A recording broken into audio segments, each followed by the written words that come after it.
స్థానిక ఎన్నికలపై హైకోర్టు స్టేపై తీవ్ర ఆవేదన వ్యక్తం చేశారు బీజేపీ ఎంపీ బీసీ సంక్షేమ సంఘం జాతీయ అధ్యక్షుడు ఆర్ కృష్ణయ్య. కేసులతో నోటికాడి బుక్క ఎత్తగొట్టారని ఫైర్ అయ్యారు. ఇక రేపటి నుంచి రాష్ట్రాన్ని స్తంభింపజేస్తామని హెచ్చరించారు. బీసీలకు 42% దక్కే వరకు పోరాటం ఆగదన్నారు ఆర్ కృష్ణయ్య. స్థానిక సంస్థల్లో బీసీలకు 42% రిజర్వేషన్లపై ప్రభుత్వం జారీ చేసిన జీవో 9 పై హైకోర్టు స్టే ఇచ్చింది. అలాగే స్థానిక సంస్థల నోటిఫికేషన్ పైన స్టే విధిస్తూ మధ్యంతర ఉత్తర్వులు జారీ చేసింది.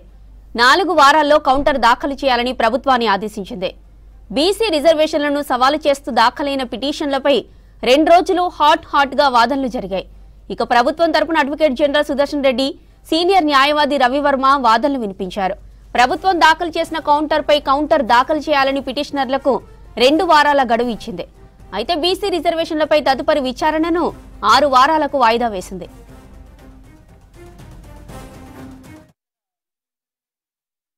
నిన్నటి నుంచి చాలా మంది అడ్వకేట్లు మంచిగా చాలా చక్కగా మాట్లాడారు. దాదాపు చాలా పిటిషన్లు ఉన్నాయి. అన్ని పిటిషన్లను పరిగణనను తీసుకొని విచారణ జరిపి ఇంకా 2 రోజులు టైం తీసుకునేది. ఎందుకు మీకు ఆదరబాదరగా స్టే ఇవ్వవలసి వచ్చిందని చెప్పి రాష్ట్ర వ్యాప్తంగా దీని మీద భారీ మూల్యం చెల్లించుకోవాల్సి వస్తుందని హెచ్చరిస్తున్నాం. ఈరోజు సాయంత్రంలోగా ప్రభుత్వ స్పందన ఏంటిదో చూస్తాం.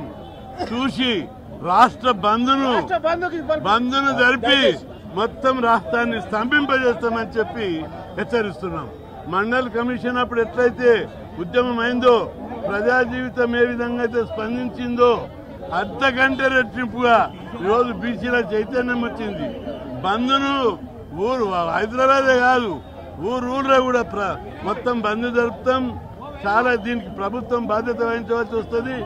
సరే, ముఖ్యమంత్రి గారు ఏ విధంగా స్పందిస్తారు, ఈ స్టే మీద ఎలాంటి యాక్షన్ తీసుకుంటారో సాయంత్రంలో ప్రకటించాలి. లేని పక్షంలో అన్ని సంఘాలను ఈ అందరినీ కూడా సంప్రదించి చాలా పెద్ద ఎత్తున బంద్ జరుపుతాం. ఈ బంద్ ద్వారా దేశాన్ని ఒక్కసారి కళ్ళు జరిపిస్తామని చెప్పి హెచ్చరిస్తున్నాం. ఏం తమాషా ఉందా? బీసీలంటే ఇంత చిన్న చూప?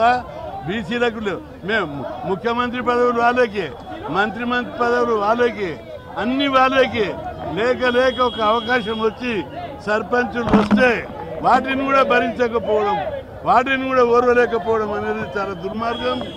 కాబట్టి తప్పనిసరిగా ఈ సమాజం బీసీల సత్తా ఏంటిదో ఈసారి చూపెడతాం. అరే, బలమైనటువంటి హేతుబద్ధమైన కారణాలు ఉన్నాయి. రాజ్యాంగము అధికారం ఇచ్చింది రాష్ట్ర ప్రభుత్వానికి.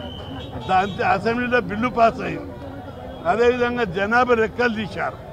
అదేవిధంగా డెడికేటెడ్ కమిషన్ అపాయింట్ చేశారు. బీసీలకు ఇవ్వవలసింది న్యాయమైనది. ఏదో ఇతర రాష్ట్రాల అంశాన్ని ప్రతిపాదికగా తీసుకోవడం అనేది హేతుబద్ధమైన కారణం కాదు. న్యాయాన్ని బీసీ కులాల మీద చిన్న చూపు చూస్తూ న్యాయస్థానాలు తీర్పు ఇవ్వడం అనేది, స్టే చేయడం అనేది చాలా దురదృష్టకరం. దీని మీద రాష్ట్ర ప్రజలందరూ అగ్రఉగ్రులైరు. ఈరోజు చాలామంది నామినేషన్ కూడా వేశారు, ఇంకా నామినేషన్ వేస్తున్నారు. ఇప్పుడు నోటికాడి అన్నం ముద్దను రాక్కున్నారు. అందుకే దీన్ని అంత ఈజీగా వదిలిపెట్టము. భారీ మూల్యం చెల్లిస్తారు. ఈరోజు సాయంత్రంలోగా ప్రభుత్వం ప్రకటించకపోతే రేపటి నుంచి ధర్నాలు, రస్తారోకాలు, రాష్ట్ర బంధు డేటు రేపు అనౌన్స్ చేస్తాం. సాయంత్రంలోగా చూసి ఖచ్చితంగా ప్రభుత్వం భారీ మూల్యం చెల్లించవలసి వస్తుందని చెప్పి హెచ్చరిస్తున్నా. రాష్ట్ర ప్రజలందరూ చాలా తీవ్ర ఆవేశాలతో ఉన్నారు. అరే, స్టే ఇస్తే ఫస్ట్ డే ఇవ్వాలి, లేదా ఎన్నికల నోటిఫికేషన్ కట్టము. ఎన్నికల షెడ్యూల్ ప్రకటించారు, నోటిఫికేషన్ ప్రకటించారు. నోటిఫికేషన్ ప్రకటించిన తర్వాత దాన్ని ఎప్పుడు కూడా వాయిదా వేయొద్దు, పోస్ట్పోన్ చేయొద్దు. సుప్రీంకోర్టు జడ్జిమెంటే ఉంది దీని మీద. ఇట్లా ప్రకటించడం అనేది బీసీల మనోభావాలను, బీసీల యొక్క ఆత్మగౌరవాన్ని, బీసీలను అవమానపరచడం, బీసీ కులాలను అవమానపరచడం, బీసీల నోటికాడి ముద్ద లాక్కోవడం. అందుకే దీన్ని అంత ఈజీగా వదిలిపెట్టము. దీనికి మొత్తం భారీ మూల్యం చెల్లించవలసి వస్తుందని హెచ్చరిస్తున్నాం.